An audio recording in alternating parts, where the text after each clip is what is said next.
Hello everyone. लोकतंत्र बनाने वाले ने भी क्या खूब शासन की प्रणाली बनाई थी। उसने सोचा था कि एक ऐसा तंत्र बनाएगा जिसमें आम आदमी का जीवन सुखमय हो जाएगा। उसे क्या पता था कि चुने हुए प्रतिनिधि, चुने हुए आका ही संसद और महापंचायतों में जाकर अपने चुनी जाने वाली जनता का ही गला काटेंगे, उन्हीं के अधिकारों पर डाका मारेंगे, उन्हीं के हकों को लूटेंगे और अपनी जेबें भरेंगे। बहुत लंबे समय से इस बात पर बहस चल रही है कि एक स्वस्थ लोकतांत्रिक प्रणाली क्या है। क्या केवल अपने जनप्रतिनिधियों का निर्वाचन करना ही लोकतंत्र का पर्याय है? केवल चुनी हुई सरकारों का गठन करना ही लोकतंत्र का पर्याय है?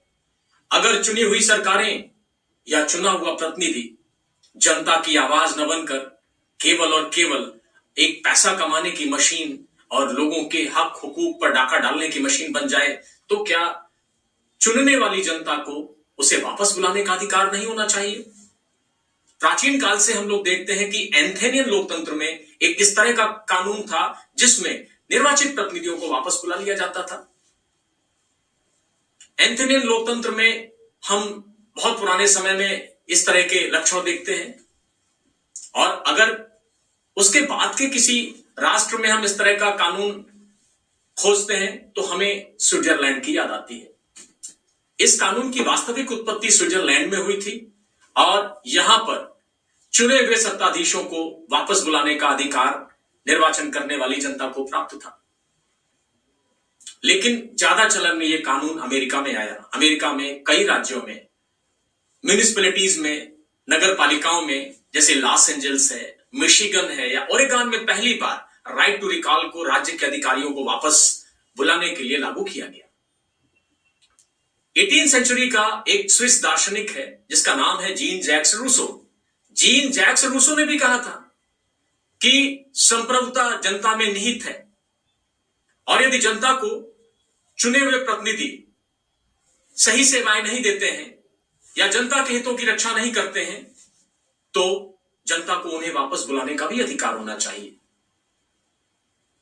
अगर भारत के परिदृश्य में हम लोग राइट टू रिकॉल की बात करें तो भारत के संविधान में संविधान निर्माताओं ने इस नियम या इस सिद्धांत या इस कानून को भी जगह नहीं दी। भारत में सबसे पहले अगर हम आधुनिक भारत की बात करते हैं तो ब्रिटिश पीरियड में एक नाम आता है 1924 में सचिंद्र सान्याल का। सचिंद्र सान्याल ने 1924 में HRA, हिंदुस्तान रिपब्लिकन एसोसिएशन का मैनिफेस्टो लिखते समय एक घोषणा की थी कि भारतीय गणराज्य में मतदाताओं को अपने जनसेवकों को चुनने का अधिकार होगा, लेकिन अगर जनसेवक मतदाताओं को अपनी सेवाएं देने में या मतदाताओं की सही सेवा करने में विफल हो जाते हैं तो उसे वापस बुलाने का अधिकार भी जनता को दिया जाना चाहिए, नहीं तो लोकतंत्र एक अभिशाप बन जाएगा। चुने हुए प्रतिनिधियों पर रिकॉल के सिद्धांत को भारतीय लोकतंत्र में शामिल किए जाने पर काफी लंबी बहस हो चुकी है। इसका काफी लंबा इतिहास है और यह जो बहस जारी रही, यह बहस इस बात पर केंद्रित थी कि मतदाताओं के पास चुनाव के अधिकार होने के साथ साथ चुने हुए प्रतिनिधियों को हटाने का भी अधिकार प्राप्त होना चाहिए, और अगर वो कुछ गड़बड़ी करें तो मतदाताओं के पास एक उपचार इस तरह का भी मौजूद होना चाहिए। लेकिन ड्राफ्टिंग कमेटी के चेयरमैन डॉक्टर B.R. अम्बेडकर साहब इस पर सहमत नहीं थे। डॉक्टर अम्बेडकर साहब ने इस कानून को संविधान में शामिल करने से मना किया।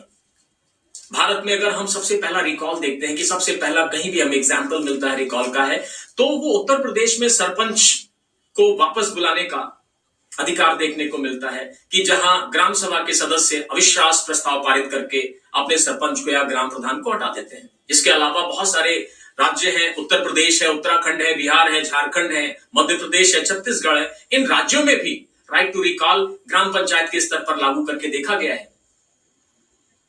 आप लॉक इन पीरियड के बाद जो 1-2 साल का होता है, लॉक इन पीरियड के बाद ग्राम सभा के सभी सदस्य अपने अंगूठा या अपने हस्ताक्षर किए हुए अपने आवेदन को जिलाधिकारी के यहां सौंपते हैं और जिलाधिकारी उसके बाद एक ग्राम पंचायतों के सदस्यों की मीटिंग कराकर उसे डिस्पोज ऑफ करते हैं।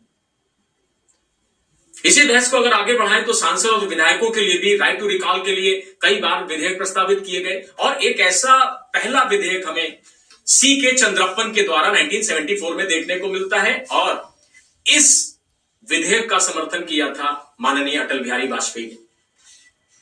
माननीय अटल बिहारी वाजपेयी ने सी के चंद्रप्पन के इस विधेयक का समर्थन करते हुए इसके पक्ष में अपना समर्थन दिया था।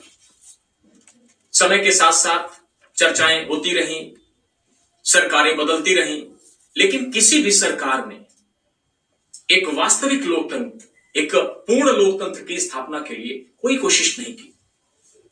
दुख होता है कि पूरा राष्ट्र और पूरा राष्ट्रीय आंदोलन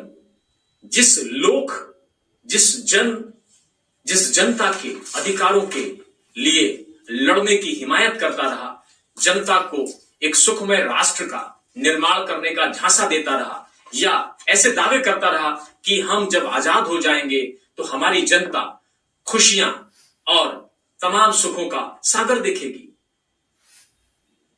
कई बार जब राइट टू रिकॉल पर बहस बड़े स्तर पर हुई तो इसका विरोध चुनाव आयोग ने भी किया। चुनाव आयोग ने भी भारतीय राजनीति में इसको शामिल ना किए जाने की वकालत की। वरुण गांधी ने जन प्रतिनिधि अधिनियम 2016 को एक निजी विधेयक के रूप में लोकसभा में रखा था, लेकिन जो आज भी पेंडिंग है। नाम आता है राहुल चिमनभाई मेहता जी का, जो आईआईटी दिल्ली के स्नातक विद्यार्थी हैं। उन्होंने प्रधानमंत्री और मुख्यमंत्रियों पर राइट टू रिकॉल के कानून के लिए एक व्यापक अभियान चलाया।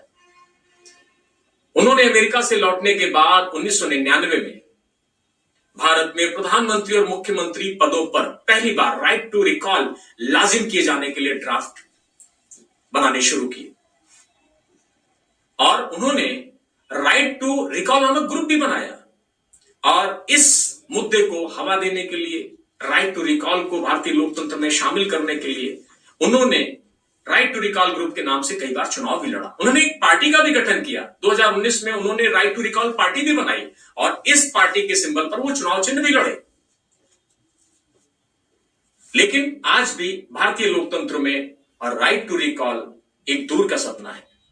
मुझे ऐसा लगता है कि भारत में एक वर्ग, एक भारत का सुप्रीम क्लास जनता को वास्तविक लोकतंत्र की आधारशिला देने में इंटरेस्ट नहीं रखता है। अगर हम लोग वास्तविक कार्यान्वयन देखना चाहते हैं कि राइट टू रिकॉल का वास्तविक कार्यान्वयन क्या होता है, जब हम किसी प्रतिनिधि को चुनकर भेजते हैं और अगर हम उसकी कार्यशैली से संतुष्ट नहीं हैं तो हम उसे वापस बुलाने के लिए एक पिटीशन दायर करते हैं। उस पिटीशन के बाद सक्षम प्राधिकारी मतदान की तिथि नियत करता है और उस दिन मतदान होता है। मतदान होने के बाद अगर उस चुने हुए प्रतिनिधि के खिलाफ ज्यादा मत पड़ते हैं तो उसको सिंपल वापस बुला लिया जाता है। ये इतना सिंपल सा है। स्वस्थ लोकतंत्र की स्थापना के लिए राइट टू रिकॉल एक संजीवनी का काम करता है और अगर राइट टू रिकॉल के बिना लोकतंत्र स्थापित किया है तो इसका मतलब है कि हमें आधा लोकतंत्र मिला है, आधा स्थापित होना बाकी है। क्योंकि लोकतंत्र की संपूर्णता निर्वाचन और निर्वाचन से असंतुष्टि के बाद वापसी के अधिकार की भी है। अगर लोकतंत्र में केवल निर्वाचित करने का अधिकार है और निर्वाचन के बाद चुने हुए प्रतिनिधि पर हमारा कोई नियंत्रण नहीं है तो इससे बड़ा दुर्भाग्य हमारे लिए और कुछ भी नहीं है। वापस बुलाने के अधिकार की कुछ सीमाएं भी हैं, जैसे इससे खर्चा बढ़ सकता है, चुनाव के खर्चे का बोझ बढ़ सकता है या और भी कुछ नुकसान हो सकते हैं। लगातार सत्ता और विपक्ष के बीच में खींचतान बनी रहेगी, लेकिन एक बात इससे तय है, इससे लोकतंत्र स्वस्थ रहेगा। ये जवाबदेही को बढ़ाएगा, नागरिकों को सशक्त बनाएगा और बेहतर शासन को स्थापित करने में मदद करेगा, गुड गवर्नेंस को स्थापित करने में मदद करेगा। आज के जिस परिवेश को हम लोग देखते हैं उस परिवेश में चारों तरफ शोर है, चारों तरफ अव्यवस्थाएं हैं। कार्यपालिका, व्यवस्थापिका, न्यायपालिका, सभी शासन के अंग, सभी सरकार के अंग अपने अपने शक्तियों और अपनी अपनी संप्रभुता के लिए एक दूसरे से टसल कर रहे हैं। ऐसे में अगर एक नियम लागू हो जाता है राइट टू रिकॉल, तो इससे बहुत सारी समस्याओं का समाधान होने की संभावनाएं हैं। धन्यवाद।